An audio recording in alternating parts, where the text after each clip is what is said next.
scenario. Aditya, stay on with us. Meanwhile, the Iranian state TV has said that officials will hold a mass funeral for the quote-unquote martyrs and security defenders who died during the nationwide protests. Reportedly, the funeral will take place at the Tehran University on Wednesday and will be the first among many state funerals held for security forces in the coming days.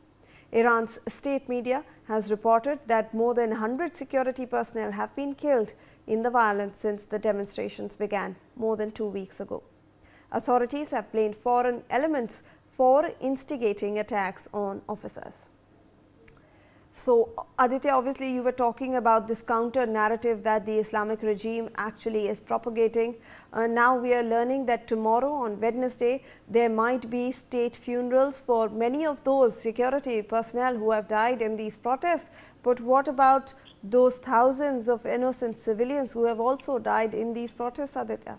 Well, absolutely. This is something very, very unfortunate. Any human life lost, Shivani, is very unfortunate. And now the Iranian regime is now holding up a state funeral for all the Iranian personnel, military personnel being killed in this these protests. It is significantly very, very concerning. At this juncture, with full state honors, they will be buried, and definitely as per the tradition. So definitely, people on the other hand, civilians are also being killed by the police brutality and military oppression in Iran.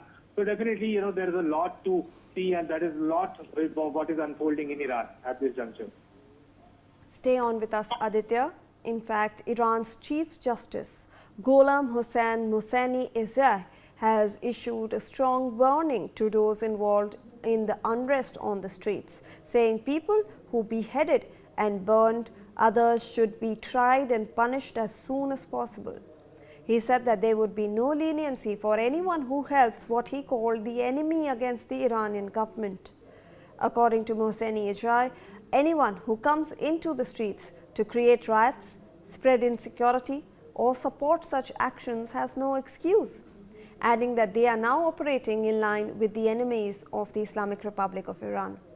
Iranian officials have accused the United States and Israel of ordering and arming what they call agents to stir violence at demonstrations and target both security forces and protesters. So, Aditya, now we have the Chief Justice of Iran also coming on record. He is stating that all those who are caught, who are doing these protests on the streets, will not be shown any leniency in the legal process. Well, definitely, this is a very, very big warning that is coming, that, all these protesters who are, participating will not be, spared, and definitely there will be legal proceedings. This is something, which is questionable as to how, any regime or any government can, do to its citizens. So clearly, all the human rights organizations are watching and closely monitoring the situation, and it needs to be seen from how this situation develops, how these things are underplay as far as these protests are concerned. Shivani. Aditya, and also we are seeing around 10,000 people who have been arrested. So all of these people face a lot of uncertain future, given that the Chief Justice is now in fact coming out and saying all of this.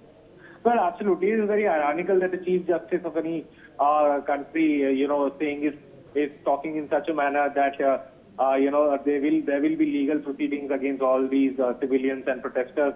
So definitely, it is a matter of question, and it needs to be seen, how the whether there will be a military intervention by the US or not. This will need to be seen, because now it is on the verge of breaking all the law and order situation in and around Iran, and definitely it needs to be seen how things unfold in this scenario. Aditya, please do stay on with us.